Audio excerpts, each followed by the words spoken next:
सुनो, प्रोटीन, ठीक। प्रोटीन का हिंदी शब्द होता है प्रोटीन, ठीक। जैसे प्रोटीन का हिंदी शब्द क्या होता है? प्रोटीन होता है। अब सुनो, protein are content carbon, hydrogen और ऑक्सीजन एंड नाइट्रोजन, ठीक है। प्रोटीन किन किन चीजों से मिलकर बना होता है? प्रोटीन बना होता है कार्बन, हाइड्रोजन, ऑक्सीजन और नाइट्रोजन। किनसे मिलकर बना होता है? अलग से कर पड़ेगा। अरे सर जी कहत है मास्क उतार ले चलो ना, चला ठीक ना। Protein are content carbon, hydrogen और ऑक्सीजन और नाइट्रोजन, इतना क्लियर है? Yes sir. अब protein are organic compound. Protein क्या है? Organic compound. क्यों इसको ऑर्गेनिक कंपाउंड कहा प्रोटीन को? प्रोटीन को क्योंकि जो प्रोटीन होता है, सुनो, इसको क्यों कहते हैं ऑर्गेनिक कंपाउंड भाई? क्योंकि ये कार्बन, हाइड्रोजन, ऑक्सीजन और नाइट्रोजन से मिलकर बना होता है, ठीक है शांतिन, ठीक है ना। कार्बन, हाइड्रोजन, ऑक्सीजन और नाइट्रोजन से मिलकर बना होता है, इसीलिए प्रोटीन को हम लोग कहते हैं ऑर्गेनिक कंपाउंड, ठीक ना। अब इसे हम लोग कहते हैं it is a energy molecules. क्या कहते हैं प्रोटीन को? Energy molecules. क्योंकि जब हम प्रोटीन लेते हैं, जैसे दूध, अंडा, मछली, ये सब खाएंगे जो प्रोटीन वाले चीज होते हैं, ठीक है ना। इन सभी को, सोयाबीन खा लो, ठीक, तो इन सभी से हमको एनर्जी मिलता है, इसीलिए कहते हैं protein is a energy molecules. Protein से हमको क्या मिल रहा है? एनर्जी। अब सुनो, अब भाई कितना एनर्जी मिल रहा है? कितना एनर्जी मिल रहा है आपको? ठीक है ना भाई, अब कितना एनर्जी मिल रहा है? तो 1 ग्राम एनर्जी में, अरे 1 ग्राम प्रोटीन में, ठीक है ना, 1 ग्राम प्रोटीन में 4 से लेके 4.1 कैलोरी एनर्जी आपको प्राप्त होता है। यानी फिर 1 ग्राम प्रोटीन में कितना कैलोरी एनर्जी मिलता है? 4 से लेके 4.1 कैलोरी एनर्जी मिलता है।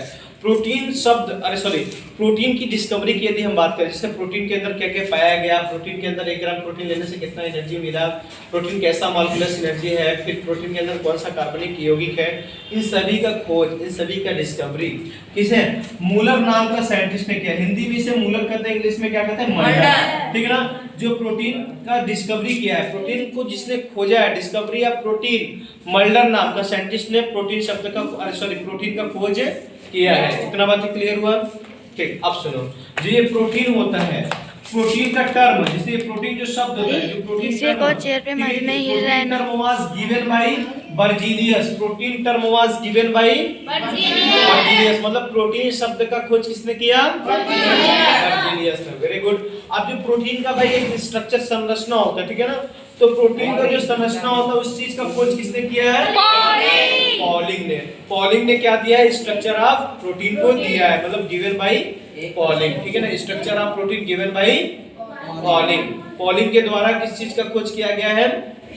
स्ट्रक्चर ऑफ प्रोटीन का, प्रोटीन के संरचना का खोज किसने दिया है? पॉलिंग ने। अब सुनो, इतना तक क्लियर हुआ?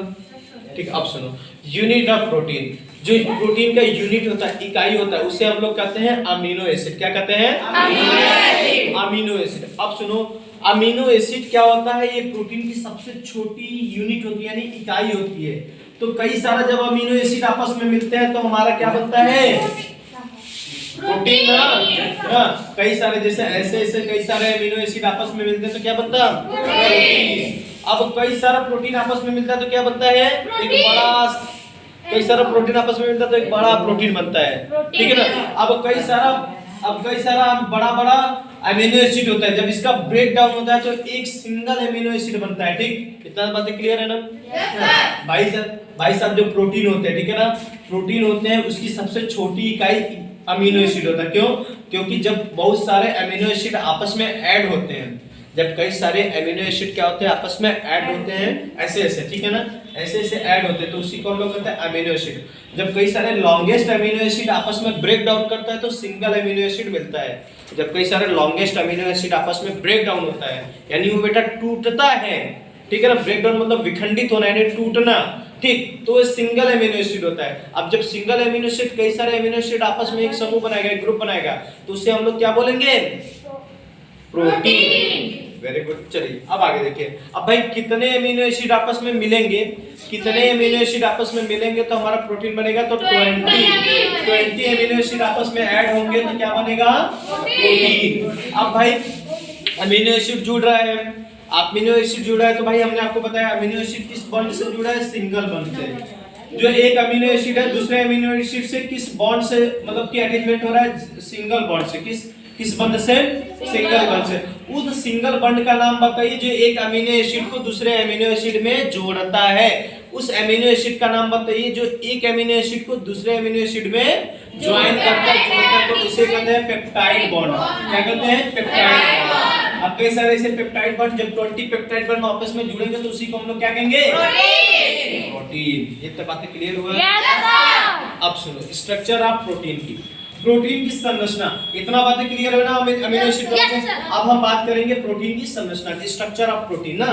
प्रोटीन की कैसी संरचना होती है? जब कार्बन के साथ, सुनो यहाँ पे, जब कार्बन के साथ कोई भी कार्बोक्सिलिक ग्रुप जुड़ा हो, ठीक, और कोई NH ग्रुप जुड़ा हो और उसके साथ एल्काइली ग्रुप जुड़ा हो और उसके साथ एक हाइड्रोजन जुड़ा हो, तो उसी स्ट्रक्चर को हम लोग कहते हैं प्रोटीन का स्ट्रक्चर।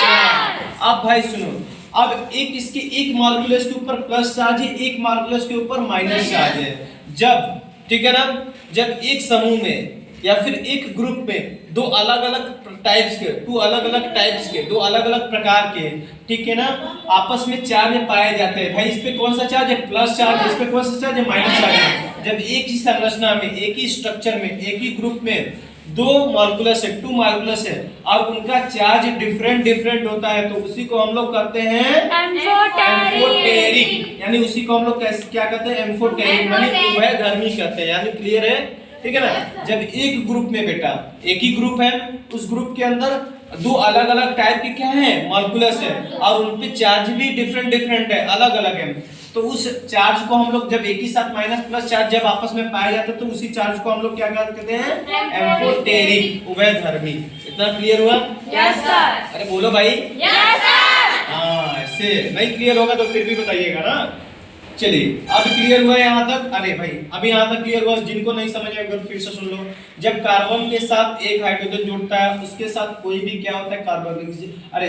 कार्बोक्सिलिक ग्रुप जुड़ता है, ठीक। अब उनके साथ एक NH ग्रुप जुड़ता है और उनके साथ एक क्या होता है? एल्काइलिक ग्रुप जुड़ता है, ठीक। एक कार्बन के साथ जब, ठीक है, कार्बोक्सिलिक ग्रुप जुड़े और उसके साथ एल्काइलिक ग्रुप जुड़े, उसके साथ हाइड्रोजन जुड़े, उसके साथ और NH ग्रुप जुड़े, तो उसी स्ट्रक्चर को हम लोग प्रोटीन का स्ट्रक्चर कहते हैं। ये बातें क्लियर हुआ इतना? अब सुनो, इसके साथ कार्बन आया, ऑक्सीजन आया, हाइड्रोजन आया, नाइट्रोजन आया, तो हमने यहाँ पे तो बताया कि protein are content of carbon, hydrogen, oxygen और नाइट्रोजन। ये बातें क्लियर हुआ? अब चलो थोड़ा सुनो आगे, ठीक है ना। अब सुनो, इतना तो स्ट्रक्चर के बात हो गया। अभी हमने बताया कि 1 ग्राम कार्बोहाइड्रेट लेने में कितना कैलोरी एनर्जी मिलता है, तो 4 से लेकर 4.1 मिलता है। तो सुनो, अब हमको एक दिन में हमको कितना कैलोरी एनर्जी लेना चाहिए, मतलब कि कितना कैलोरी एनर्जी प्रोटीन लेना चाहिए। तो एक दिन में अगर एक एडल्ट फीमेल की बात करें, हम एक वयस्क महिला की बात करें, एडल्ट फीमेल की बात करें तो 45 ग्राम पर डे, ठीक है ना। एक दिन में मतलब एडल्ट महिला को कितना प्रोटीन लेना चाहिए? तो 45 ग्राम एक दिन में, ठीक है ना। अगर मान लीजिए महिला क्या होती है? गर्भवती होती है, ठीक है ना, प्रेगनेंसी की हालत में होती है। महिलाएं क्या होती हैं, मतलब जो एडल्ट फीमेल होती है वो प्रेगनेंसी की हालत में होती है, तो उसको 70 से 75 ग्राम पर डे देना। क्यों भाई?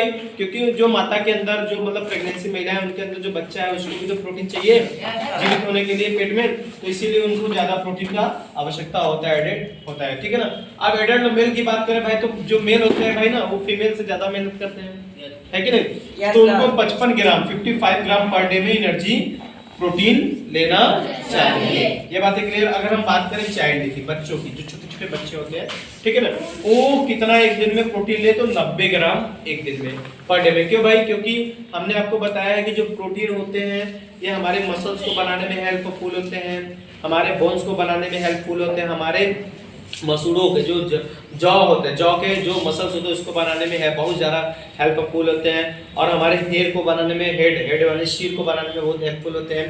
तो ये सबको जो बनाता है वो सबसे ज़्यादा सहायक कौन होता है? उससे हेल्पफुल होता है प्रोटीन।